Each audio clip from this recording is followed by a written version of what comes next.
makabarta ce ta wa'ansu waliyan Allah, wa'ansu bayan Allah. Don haka dan uwana ka ji wannan bidiyon ka taimaka idan Allah ya baka. Idan baka da halin taimako to ka tura gaba, in aka samu wanda ya taimaka to kai ma ka taimaka ne.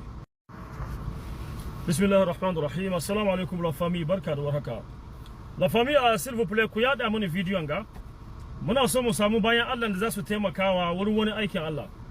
Wanga aikin Allah aiki ne a cikin garin Adarbi Sanat, inda muke son bayan Allah su sa hannu cikin aljihu su zo su taimaka, inda za a killace makabarta mai suna waɗanda wa'ansu bayan Allah ya karɓi ransu aka yi sutura su a nan. Makabarta ce mai ɗimbin tarihi ta wa'ansu waliyan Allah.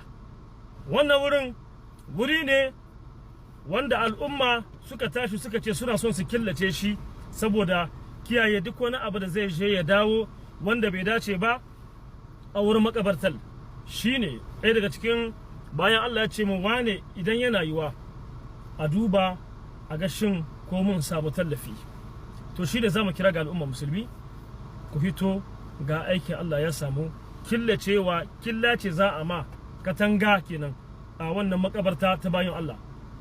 Insha Allah ta'ala duk mai son wani abu iya tuntuɓa mu, za mu hau da hotunan ku gansu na kabarta. An fara aikin to kuma aikin ya tsaya. An fara aikin to aikin ya tsaya.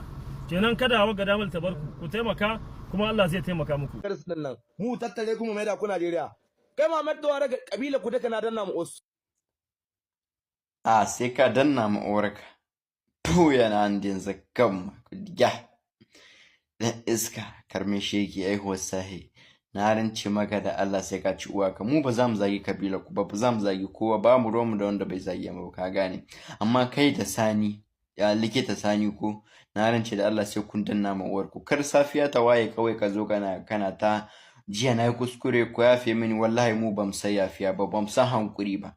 In dai ka zage mu to sai mun rama, sai mun danna mu uwarka sannan za mu hankura. Ba mu san wannan wai ka zagi mutum kuma ka jima ka dawo kana ta hankuri. Mu ban san hankuri ba, kan ma ku bata mu kanku lokaci wajen ba da hankuri.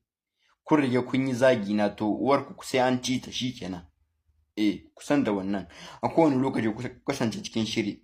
Gobe Juma'a dan Allah dan Annabi mu wagga hananiya da cikin TikTok bam san ta ba. Mu mun fi son mu ga mutum ido da ido, muke cire ni da shi, kowane ya san matsayin shi. Kun gane ku? Dan Allah yanzu ba hayaniya cikin TikTok muka so ba, lambobin ku na za ku ba mu da inda kuke address shikenan, ta raba mu da ku bar yan TikTok su huta. Mu bam san hayaniyar TikTok ba, bam taba yin ta ba kuma ba za mu taba yin ta ba. Mu maza ne, bam san wai mu kafa kamera. Wannan hauka na ka kafa kamera kawai ba ka san ma wanda kake hada da shi ba, kawai sai kai ta zage cikin TikTok kana rike da talho kai kadai.